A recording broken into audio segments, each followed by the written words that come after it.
Thank you so much, Hannah, and the JPAL staff, the speakers, and participants. It's been an incredibly illuminating day. And it's been, in general, just such a great honor to be part of JPAL and the HCDI leadership, particularly working with Amy. Everyone on the call, on the Zoom call, knows she's brilliant, but what I've really appreciated is her enthusiasm for the ideas of others and her curiosity. It's exciting to be around. And of course, I just want to echo the gratitude that Amy mentioned at the top of this conference for the Arnold Foundation and their support.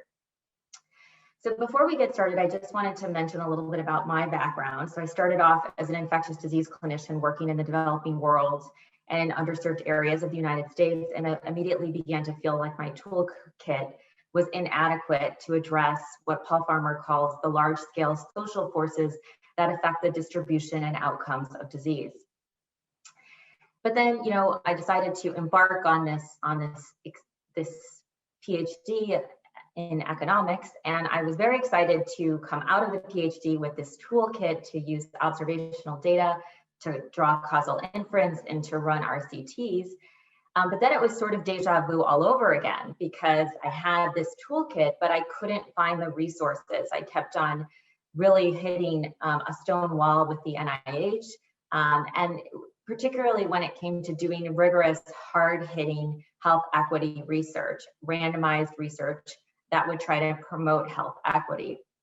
And then, of course, even conditional on getting that funding where you publish, because actually a lot of top-tier medical journals don't actually publish a lot of hard-hitting health equity research. So I was so incredibly fortunate to find HCDI and JPAL not only as a source of financing for a group that would take a risk and actually try and shine a light and actually randomize things that had been talked about by advocacy, into people on the advocacy branch of medicine, people who were naysayers, who thought that everything was just kind of normative, but no positive evidence.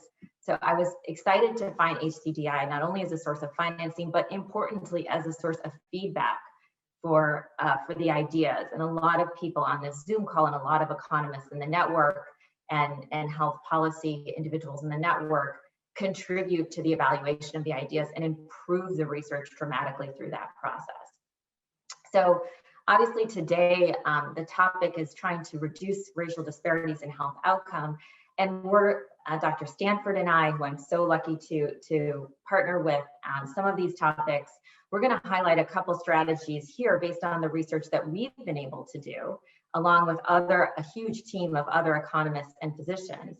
But there's a lot more that's going on across the organization. And I want to also reiterate what Amy mentioned, which is that we're at an inflection point at HCDI. We've gone beyond proof of concept. And I really do think that, our mission statement is to improve both the efficiency and the equity in healthcare. So if you are interested in evidence-based approaches to improving health outcomes for marginalized populations, I think you do have a home here at HCDI. Okay, so with that, I think most on this Zoom call are aware of the grotesque racial disparities that have plagued our country since its inception, and that have just been underscored by the pandemic. And these are reflected in the disparate death rates in COVID-19 between white Americans and Hispanic and Black Americans. Now, you'll see rates from the CDC. They varied a bit based on what stage we are in the pandemic or what geographic level of analysis people are aggregating at. But I think no matter what numbers you see, 1 to 2 to 3, they're likely to be underestimates unless they're age adjusted. And the reason why is because we have an inequality on top of an inequality. We know that, of course, COVID-19 is much more dangerous as you get older and older in age, but the fact of the matter is that many Black Americans don't actually have the opportunity to reach the oldest age demographic group that would actually place them at highest risk for this disease. So actually, when you age adjust, or when you just look at years of potential life lost, you actually see that the disparities, the gradients, are even larger than what they first appear. And this also just goes to show in the maternal mortality rate and the sort of care that even people like Serena Williams receive when they're in the hospital and trying to deliver a baby. Now, there are many different reasons for these health challenges and these health gradients that we see and that we hear about in the media. And of course, they have to do with structural racism. They have to do with inequality in education and the way that we finance that system. They have to do with inequality in the criminal justice system and the gaps that can provide in employment. And of course, the gradients that we have in income. So we, of course, are aware of all of those challenges, but in this first study that I want to mention, we tried to at least evaluate something that had been put forward by the American Medical Association, the Association of American Medical Colleges, the AAMC, and the National Academies of Medicine to try and address some racial health disparities. And again, this antedated COVID-19, the pre-existing condition, if you will, of racial health disparities in the United States, which was to diversify our healthcare workforce, to try and make our healthcare professional workforce more nearly represent the patients that they're trying to serve. And so with my co-authors, Dr. Garrick, who's from Oakland, and a graduate student, Grant Graziani, we actually, we wanted to actually test a hypothesis rigorously, whether actually having a diverse set of providers, Black male physicians provided to Black male patients, would that improve their take-up of preventative care? Because preventative care has such a high rate of return in terms of the ability to reduce premature morbidity and mortality.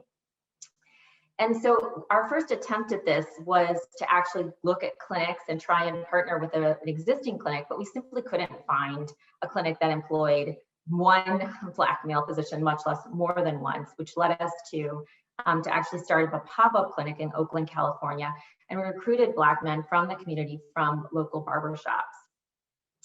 And here's where some of the back and forth with JPAL came into play. We were able to really come up with a design that I think helped try and get at the mechanism. So we were talking before about with Joe and with the Geisinger group about what's the benefit of RCTs, and they can really try and help unpack some of the mechanisms. So we had this two-stage design.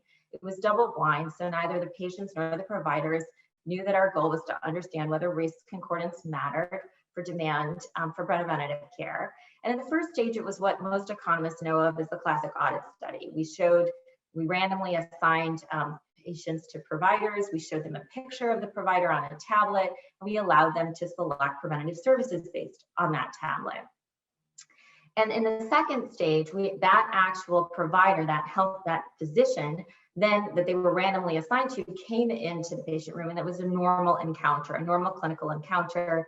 They told them about, they extolled the virtues of getting preventative care, and then the patient could re-optimize. And what that two-stage design actually allowed us to do was to separate out whether there was just a preference, a Becker taste preference or aversion for doctors of a certain race. We would have expected to see differences in the demand for preventative care in the first stage. But it was really something about the secret sauce of the medical encounter, the relationship between doctor and patient that is just so important to the production of health, that we wouldn't expect to see differences until the second stage. And in fact, we found no differences in the first stage whatsoever. So it suggests that there wasn't this gut reaction or this aversion or this taste shock that was really playing a central role here. We saw large differences, substantial differences, particularly in invasive services. And I want to say invasive with a little I, because these were things that just required a finger prick of blood, like a point of care cholesterol or diabetes test. Substantial differences in the take-up of those items once the doctor and the patient were actually able to meet each other in person. And so this is a bar chart here, which shows these differences. So for blood pressure and BMI, these are not extremely large, but when we look at diabetes and cholesterol, we're talking about 20 or 26 percentage point differences, translating into about a 50 to 71% increase in demand. So that was really exciting for us, and translating that into policy, as Mark and we're talking about, is something that we're still trying to work on and do.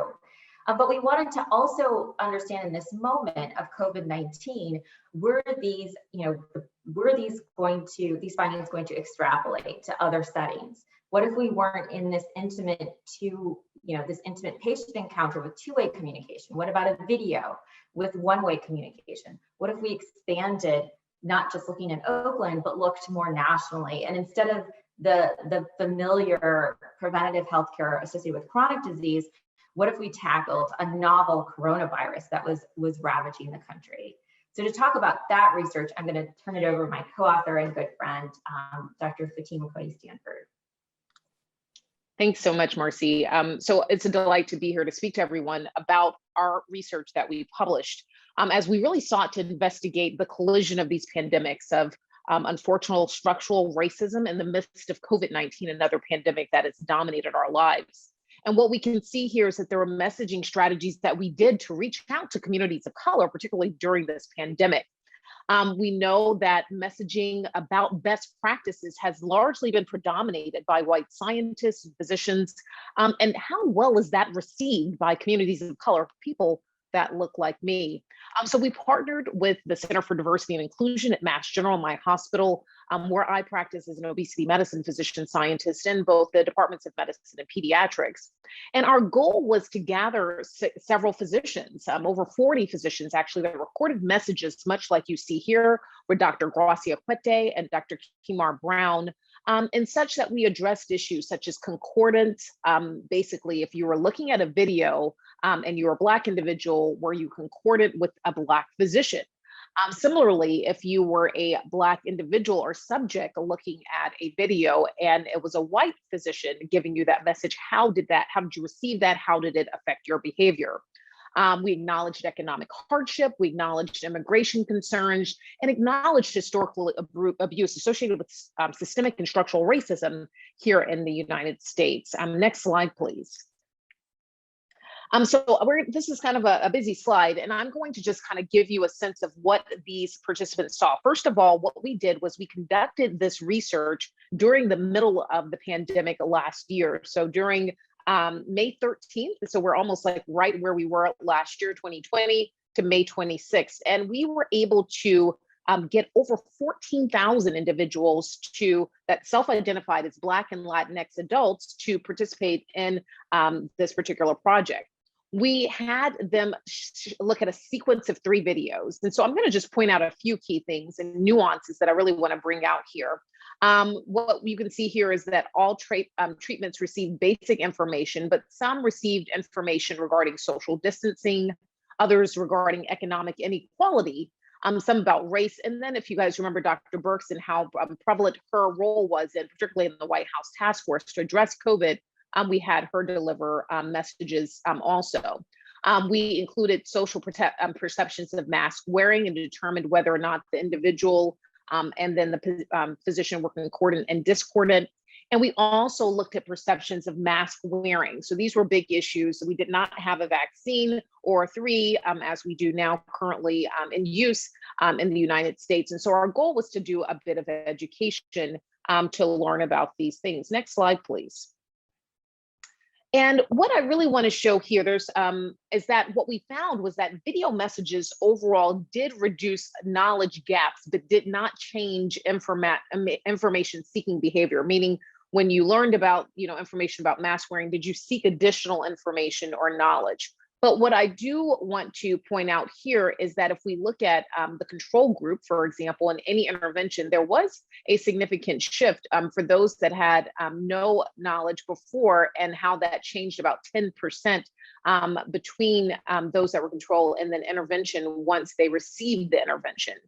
But the key thing that we really wanted to point out from this particular study was that for Black participants, and we know that this is a group that is, as me as a descendant of slaves in this country, viewing a message from a physician of the same race actually did increase information seeking behavior. And our goal was to try to close knowledge gaps. As I said at the beginning, what we know is that the messages that have been delivered to communities of color time after time have not reflected individuals that specifically reflect the community that we're trying to address.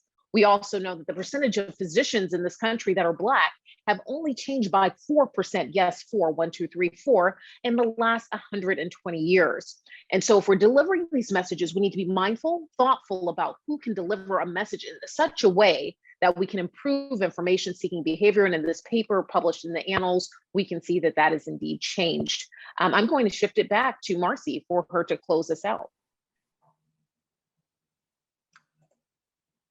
Thank you so much, Dr. Stanford. So I think as we look forward, I think, a lot of my research to this point has looked at the demand side, but the supply side is also really important. That's more out of convenience and I think some formal decomposition of how much demand versus supply actually contributes to the disparities we see. So one is obviously diversity of the workforce, but what about actually incentivizing equity and benchmarking? Going back to Amy and Neil's research, thinking about making some of those payment reforms tied to some equity considerations as well. And I think that is on the agenda for this administration. It's extremely exciting, but also uncharted territory to make sure that doesn't have unintentional consequences. And of course, leadership matters. And it's really fantastic to see Dr. Rochelle Walensky from Mass General as well, now heading the CDC and acknowledging and talking about how anti-racist strategies really need to be baked into the cake. And I think that is a step in the right direction. But of course, this will continue to be an active area of research that HCDI will try and do our best to support and provide evidence-based solutions on moving forward. Thank you.